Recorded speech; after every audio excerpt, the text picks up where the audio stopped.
All Hallows Eve, the evening all your nightmares come to life. All the creatures of the night come out to play. It's time to pay tribute to this terrifying month. So join us as we celebrate a sinister season. This is the Month of Horrors. The reboot.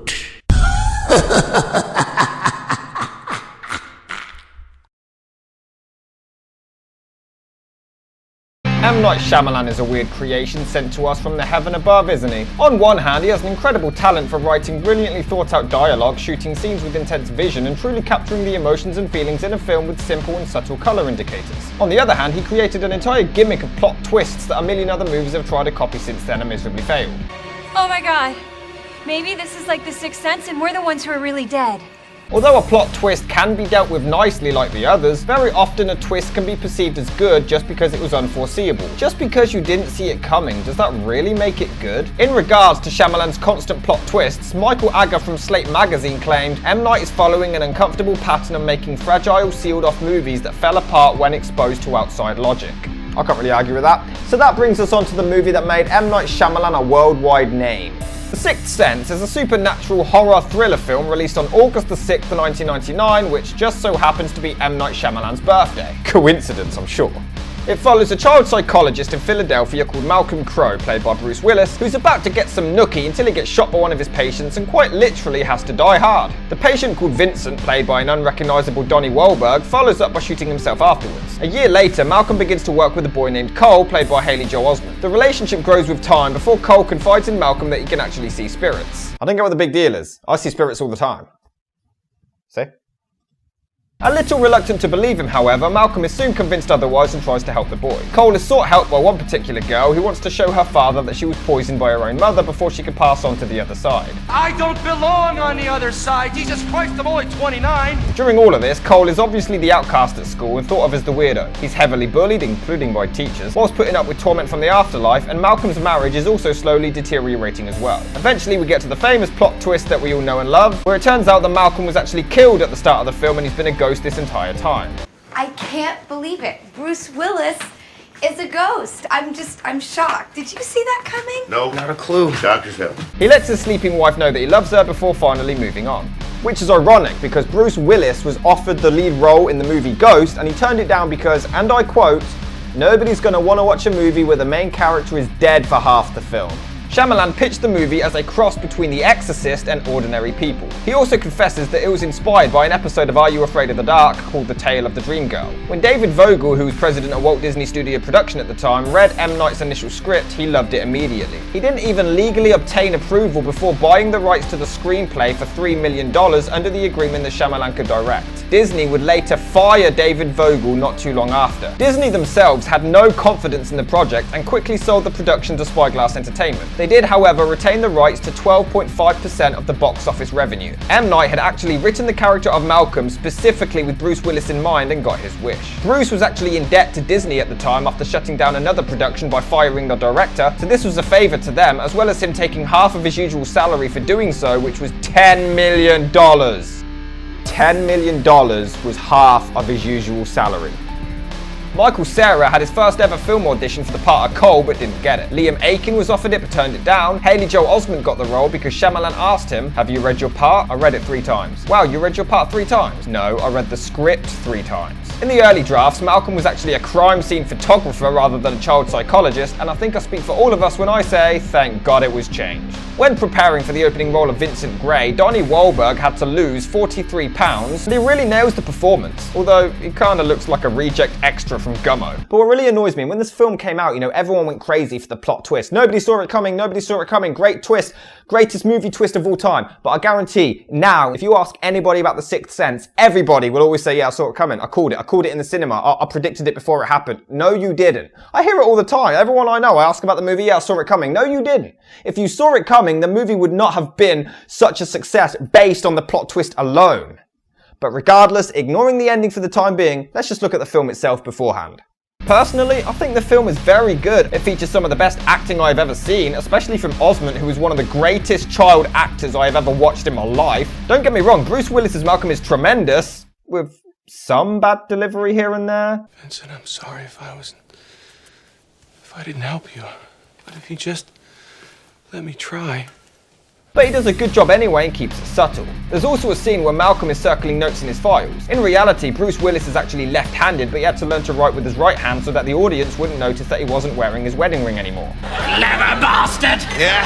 Why didn't we think of that one? I do find it weird though how, even when he meets Cole for the very first time, he attends it unsupervised. Parenting! Regardless, they have so much chemistry together and the relationship is really well developed. Toni Collette as Osmond's mother is fantastic, and I have to say it, this, in my opinion, is the best scene of the entire movie. This is towards the end of the film when she finds out that he can actually see the dead, and its pacing is absolutely perfect. It's a touching moment and really heartfelt. To this day, it still gives me goosebumps, and I'll just have to show you it out of respect for the incredible amount of talent behind it.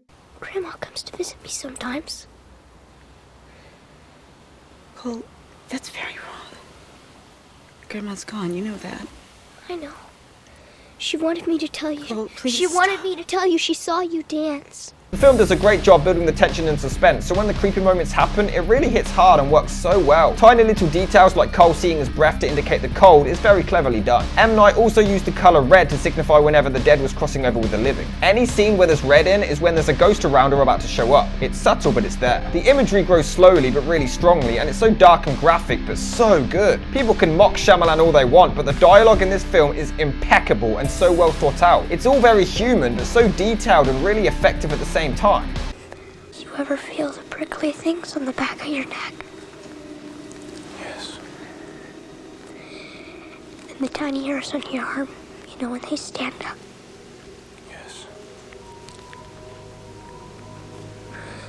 That's them.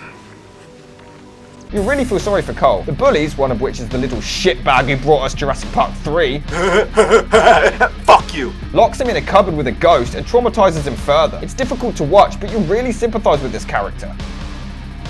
If you're not very mad, can I sleep in your bed tonight? I do find some moments genuinely scary, especially to witness from a child's point of view, in this case Cole, going through such a difficult time. Apparently when Cole says that he sees dead people and we see a close-up of Malcolm's face, producer Frank Marshall was worried that it would give the game away. Luckily it still tricked our asses, but it doesn't excuse how awful the damn thing is. So what exactly is my beef with this twist? Other than the fact that it makes no sense, do you need any more? Okay, so like I said, just because a twist is unpredictable doesn't automatically make it good. I mean, if it turned out that Bruce Willis was actually a secret Mothman Tyrannosaurus insect ninja turtle hybrid from Jerusalem ready to kidnap Egyptian mummies and crossbreed them with swans and kill the elderly on pogo sticks before taking over the world, would that have been a good twist? I mean, you wouldn't have seen it coming. The problem here is, with a twist like this, you need to start writing at the end. You need to begin your screenplay with this twist and write backwards, ensuring that absolutely everything makes sense, making sure that everything is fluent and consistent for that climactic reveal, and this film doesn't have that. M. Night threw together this twist thinking that it was clever without thoroughly thinking it through. Well done, Shyamalan, you tricked us all, but at what cost? He seemed to have a knack for making scenes or movies that pretend to say something more than they actually are. Right, let's just go down the list. Okay, so are you telling me that Malcolm got shot and didn't upfront see his wife holding his corpse like in the movie Ghost? Are you telling me that he didn't see her call for an ambulance? Are you telling me that he didn't see her go to the hospital or the morgue? And I know you're all going to use this as a defense. They don't see each other. They only see what they want to see. Well, first of all, how the hell does he know that? He hasn't talked to them. The movie even makes a point to actually have Malcolm say, They just want help, even the scary ones. I think I might know a way to make them go away. How? Listen to them. Cole refuses at first and he has to be convinced to talk to the ghosts. So how does he know what the fuck they see? But I'll be willing to let that one go. If you want to go by that logic, let's let that one go because it's not the crap he wanted to see. But are you telling me that he has gone a year without talking to a single fucking human being besides Cole and he hasn't noticed that anything's up? He lives with his wife. Oh, a lot of married couples don't communicate. For a year? And hell, they were all loved up when he died. Except for whatever this dance is. She looks more like she has epilepsy than doing a sexy dance. So what, did he think, we were all romantic the other day, and now we haven't talked for no reason ever since I got shot. Maybe something's wrong. Nah. No friends? No family? He's not noticed? Right here, he sat in Cole's house with his mum. Just watch this.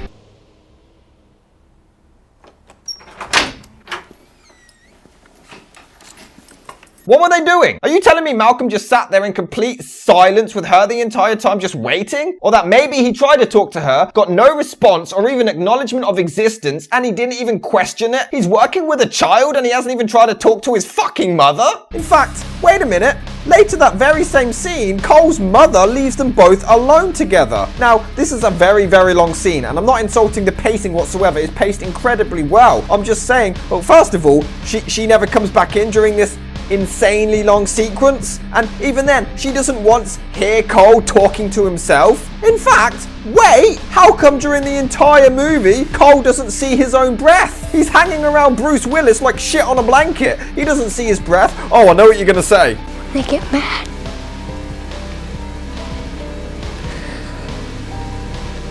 It gets cold. Okay, well then what about this scene? When Bruce Willis's character is clearly getting agitated and yelling. Why is he not seeing his breath then? There's so much in this that makes no sense. I mean, you should have known something was up right here because a woman actually paid for the bill.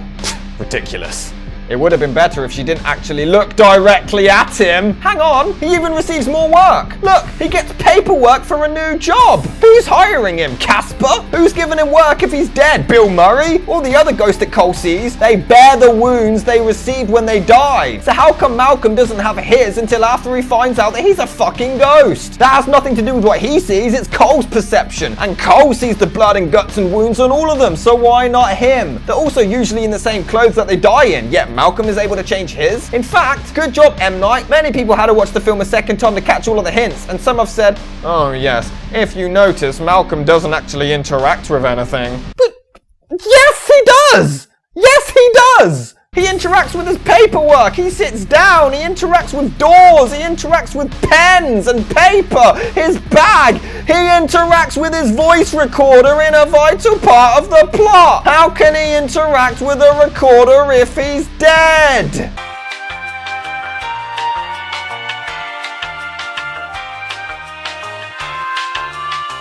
Up until the twist, this movie is brilliant. I'd recommend checking it out because I think there's still enjoyment factor in there. It's a twist that could have been resolved by going back to the drawing board and just making some rewrites. It's a twist that people seem to think it's intelligent, but if you actually analyze it, it doesn't make a lick of goddamn sense. Regardless, check out the film and hopefully the ending doesn't bother you too much.